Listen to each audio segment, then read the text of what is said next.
অন্ধকারকে বিতাড়িত করতে চলে এলো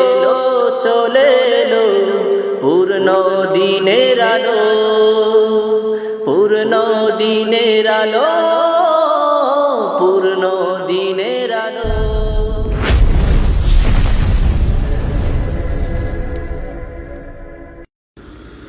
আসসালামু আলাইকুম ওয়া রাহমাতুল্লাহ। সুপ্রিয় দর্শক মণ্ডলী, আপনারা দেখতে পাচ্ছেন পূর্ণদিনের আলো 2021 পবিত্র মাহে রমজান উপলক্ষে বিশেষ অনুষ্ঠান প্রচারিত হচ্ছে মির্জাপুর নায়েব রাসূলের দরবার শরীফ থেকে। তো অনুষ্ঠান যে যেখান থেকে দেখতে পাচ্ছেন সকলকে জানাই আমাদের পূর্ণদিনের আলো অনুষ্ঠানের পক্ষ থেকে আন্তরিক মোবারকবাদ, শুভেচ্ছা ও সালাম। আজকের পর্বে আমি আপনাদের সম্মুখে যে বিষয় নিয়ে আলোকপাত করব সেই বিষয়টি হচ্ছে মরহুম মুজাদ্দিদ আজম আল্লামা হাতেম আলী রহমতুল্লাহ আলাইহির লিখিত মানচিত্রের ধারায় ম্যাপের কিতাব থেকে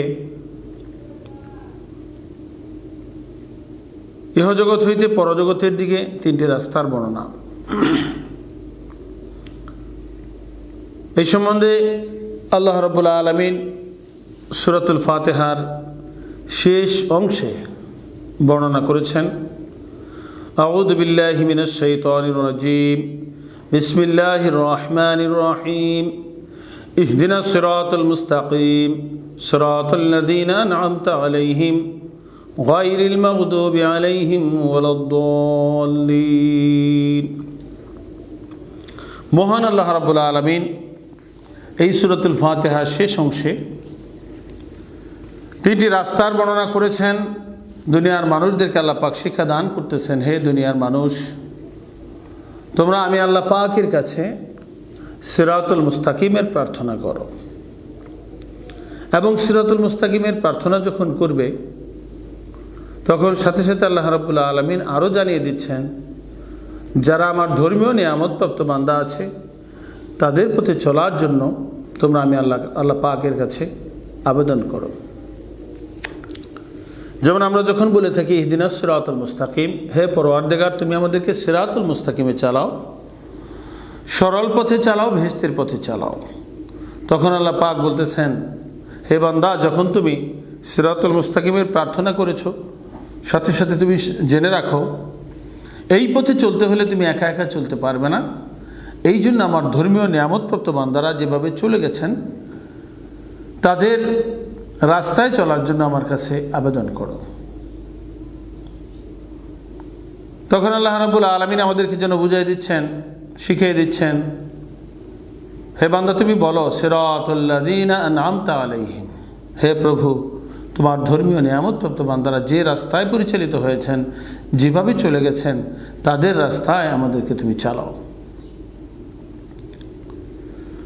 এখন সিরাতুল মুস্তাকিম ভেস্তের পথ, সেই ভেস্তের পথের পরিচয়টা কি? কিতাবের ভেতরে এসেছে, মুজাদ্দিদ আজম রাহমাতুল্লাহ আলাইহি ম্যাপের কিতাবে লিখেছেন যে ম্যাপ আমার হাতে আপনারা দেখতে পাচ্ছেন, ইহজগৎ হইতে পরজগতের দিকে রাস্তা হলো তিনটা, সিরাতুল মুস্তাকিম, মাগদুব এবং দাল্লিন। সিরাতুল মুস্তাকিম কি জিনিস? সিরাতুল মুস্তাকিমের ব্যাখ্যা লিখতে গিয়ে মুজাদ্দিদ আজম রাহমাতুল্লাহ আলাইহি লিখেছেন, হাদিকে ব্রেকেটে আছে রসুল বা নায়েবে রাসূলগণকে সঠিকভাবে মান্য করা এবং তাহার থেকে হেদায়েত অর্থাৎ পূর্ণাঙ্গ দিন শিক্ষা করে আমল করা। আল্লাহর পক্ষে সত্য হাদি, নবী রাসূলগণের জমানায় নবী রাসূলগণ ছিলেন আল্লাহর পক্ষের হাদি। নবী রাসূলগণের অবর্তমানে কিয়ামত পর্যন্ত ওয়ারিসে আম্বিয়া নায়েব রাসূলগণ আল্লাহর পক্ষের হাদি।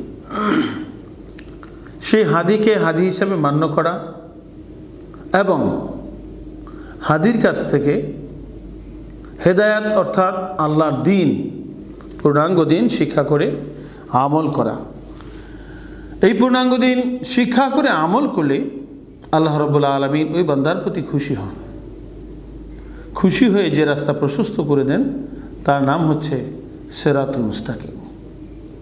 সংক্ষেপে সত্য হাদিকে হাদি হিসাবে গ্রহণ করা, হাদি হিসাবে মান্য করা, হাদির নির্দেশ অনুযায়ী জীবনকে পরিচালিত করা এবং সত্য হাদির সত্য দিনকে কবুল করে নেওয়া এবং সেই সত্য হাদি কোরআন কিতাব অনুযায়ী সঠিক যে হাদি, সেই হাদির নির্দেশ মতো জানে মালে আল্লাহর দিন প্রচারের কাজে সাহায্য সহযোগিতা করা, চেষ্টা সাধনা করা।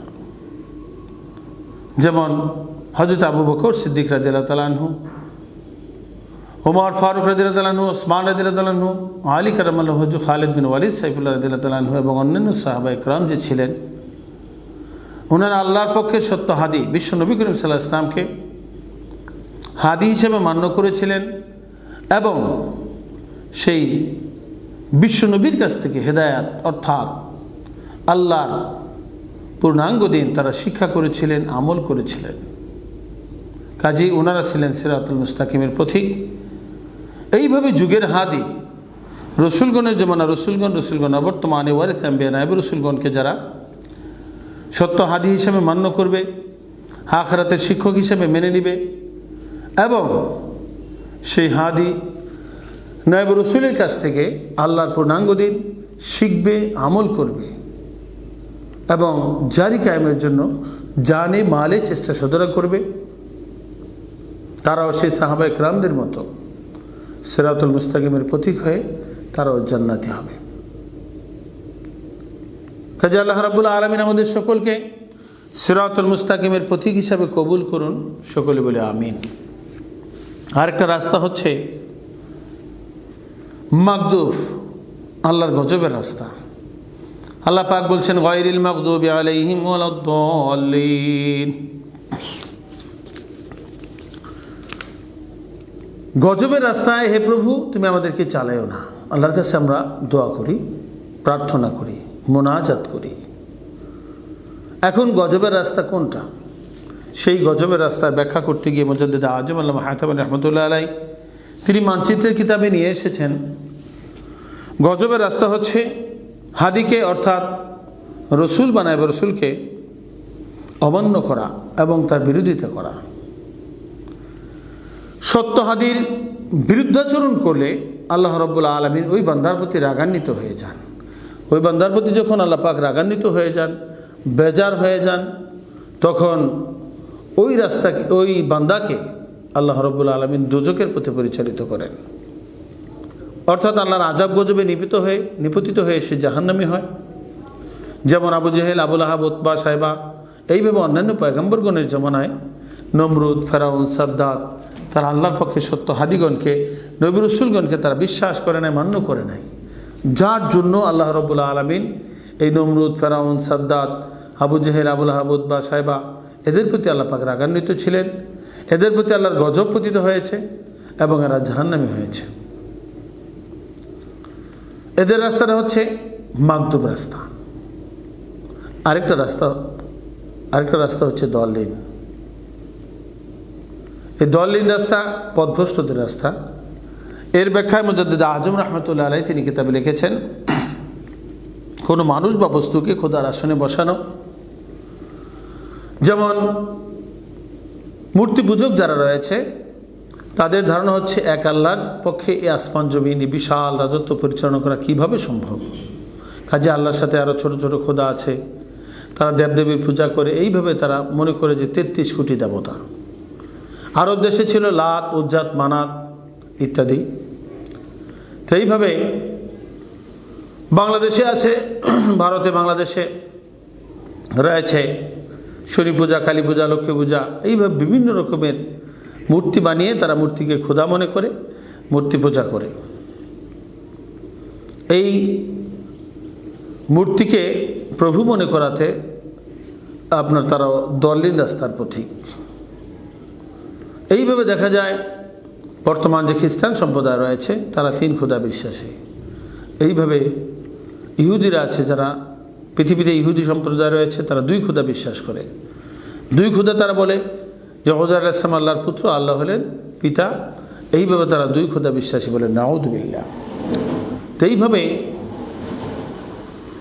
খ্রিস্টান সম্প্রদায় যারা আছে তারা মনে করে আল্লাহ হলেন বড় খোদা, বিবি মরিয়ম আলাইহিস সালাম মা খোদা, ঈসা আলাইহিস সালাম ছেলে খোদা, এতে তিন খোদায় তারা বিশ্বাসী। আর আমরা বলি লা ইলাহা ইল্লাল্লাহ, নেই কোনো মাবুদ এক আল্লাহ ছাড়া। এইভাবে আল্লাহর সাথে যারা শরিক করে কোনো মানুষ বা বস্তুকে খোদার আসনে বসায়, যেমন কেউ পীরের পাশে সেজদা করে, মাজার গিয়ে সেজদা করে, এইভাবে গাছ দেখলে সেজদা করে, অগ্নি পূজা করে, এইভাবে মাজার পূজারী, অগ্নি পূজারী, সূর্য পূজারী, আপনার মূর্তি পূজারী, বিভিন্ন রকমের পূজারী আছে যারা আল্লাহর সাথে শরিক করে থাকে। তো কোনো মানুষ বা বস্তুকে যদি খোদার আসনে বসায়, সেজদা দেওয়ার একমাত্র জায়গা হচ্ছে আল্লাহ পাকের দরবার, অর্থাৎ আল্লাহ ছাড়া কাউকে সেজদা দেওয়া যাবে না। হাদিস শরীফের ভেতরে এসছে, নবী করিম সাল্লাল্লাহু আলাইহি ওয়াসাল্লাম বলেছেন, আল্লাহ ছাড়া কাউকে যদি সেজদা করার হুকুম থাকতো, কোনো মানুষ যদি মানুষকে সেজদা দিতে পারত, তাহলে আমি হুকুম করতাম মেহলুক সম্প্রদায়কে তারা যেন স্বামীর পায়ে সেজদা করে। এই হাদিস এবং অসংখ্য আয়াত রয়েছে। একমাত্র সেজদা পাবেন আল্লাহ, আল্লাহ ছাড়া কাউকে সেজদা করা যাবে না। প্রভু হইলেন আল্লাহ, সেজদা পাবেন আল্লাহ। কাজেই কেউ যদি মাজারে গিয়ে সেজদা করে, গাছের সেজদা করে, আপনার মূর্তিকে পূজা করে সেজদা করে, এইভাবে সূর্য পূজা করে, অগ্নি পূজা করে, মোমবাতি জ্বালিয়ে পূজা করে, এইভাবে বিভিন্ন রকমের পূজারী যারা আছে, অর্থাৎ কোনো মানুষ বা বস্তুকে যদি খোদার আসনে বসায়, তাহলে সে আর মুসলমান থাকে না, সে হয়ে যায় মুশরিক, সে হয়ে যায় আল্লাহর সাথে শরীককারী, আর তার পরিণামে হচ্ছে জাহান্নাম, দোজখ, দলিল রাস্তায় সে হয়ে যাবে জাহান্নামী। তো এইভাবে মাগদুব এবং দলিল, এই দুইটা রাস্তার পরিণাম হচ্ছে জাহান্নাম, দোজখ। তো মাগদুবের আরেকটা বিষয় যেটা আমাদের জন্য জরুরি, যেভাবে নবী রাসূলগণকে যারা অমান্য করেছে, অবিশ্বাস করেছে, তাদের বিরুদ্ধাচরণ করেছে, আবু জেহেল, আবুল আহাব উতবা সাহেব আমাদের বিশ্ব নবীর সাথে বিরোধিতা করেছে, ঠিক একইভাবে যুগের যিনি ওয়ারিসে আম্বিয়া হবেন, নায়েবে নবী হবেন, তার সাথে যারা বিরোধিতা করবে, তার বিরুদ্ধাচরণ যারা করবে, তার বিপরীত যারা চলবে, তার আনিত পরিপূর্ণ দিন অর্থাৎ রসুলের রেখে যাওয়া সেই সত্যিকার পূর্ণাঙ্গ দিন হাদির কাছ থেকে শিখবে না, আপনার এই জন্য আপনার জানমাল চেষ্টা সাধনাও করবে না, বরং এর বিরোধিতা করবে, তারাও সে আবু জেহেলের দলভুক্ত হয়ে, আবুল আহাবের দলভুক্ত হয়ে, মাগদুব রাস্তার প্রতীক হয়ে তারাও জাহান্নামী হবে। আজকে আরেকটা বিষয় অত্যন্ত গুরুত্বপূর্ণ, যে বিষয়ে আজকে সারা পৃথিবীর মুসলমানরা বেখবর অবস্থায় রয়েছে। সূরাতুল ফাতিহাকে পৃথিবীর মুসলমানেরা তোতা পাখির মতো পাঠ করতেছে। এমন কোনো মুসলমান নাই যে সূরাতুল ফাতিহা জানে না। কিন্তু এই সূরাতুল ফাতিহার ভিতরে তিনটি রাস্তার বর্ণনা রয়েছে, সিরাতুল মুস্তাকিম, মাগদুব এবং দলিল। এই যে তিনটি রাস্তার বর্ণনা আল্লাহ পাক করেছেন, এই বিষয়ে আজকে সারা পৃথিবীর মুসলমানেরা বেখবর। তো আল্লাহ পাকের অশেষ মেহেরবানি, মরহুম মুজাদ্দিদ আজম আল্লামা হাতেম আলী রহমতুল্লাহ আলাই তিনি এই তিনটি রাস্তার বর্ণনা করেছেন। ওনার লিখিত তাফসির, কোরআন শরীফের মৌলিক শিক্ষার বাংলা তাফসির, সেই তাফসিরে তিনি সূরাতুল ফাতিহার ব্যাখ্যা করতে গিয়ে তিনি এই তিনটি রাস্তার বর্ণনা করেছেন। ইহজগৎ হইতে পরজগতের দিকে তিনটি রাস্তা, সিরাতুল মুস্তাকিম, মাগদুব এবং দলিল। এইভাবে তিনি আরও অনেক কিতাবে লিখেছেন।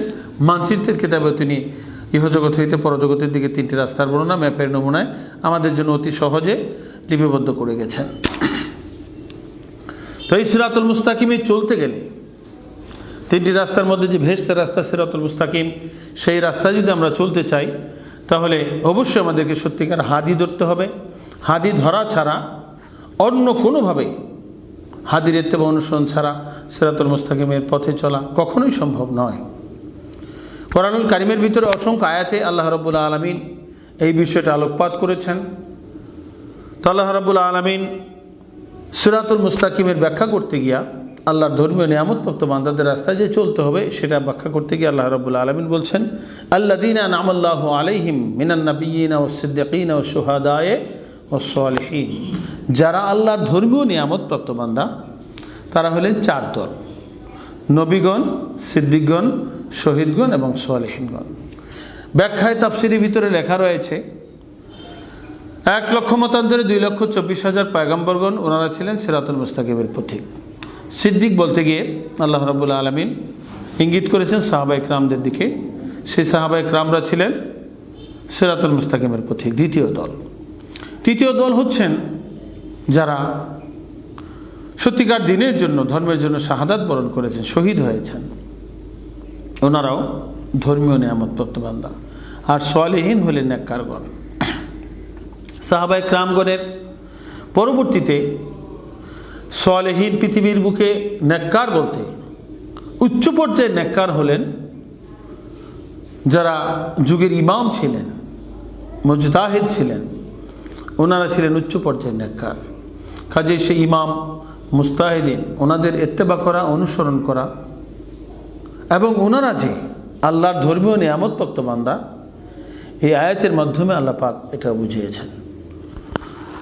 এবং আল্লাহ রাব্বুল আলামিন আমাদেরকে সিরাতুল মুস্তাকিমে যদি আমরা চলতে চাই, তাহলে অবশ্যই যে আখিরাতের একজন উস্তাদ লাগবে, সেটা আমাদেরকে আয়াতের মাধ্যমে আল্লাহ রাব্বুল আলামিন বুঝিয়ে দিয়েছেন। অর্থাৎ নবীগণকে সাহাবায়ে কেরাম উস্তাদ হিসেবে গ্রহণ করেছেন। আবার সাহাবায়ে কেরামকে তাবেঈনগণ তারা ইত্তেবা করেছেন, অনুসরণ করেছেন।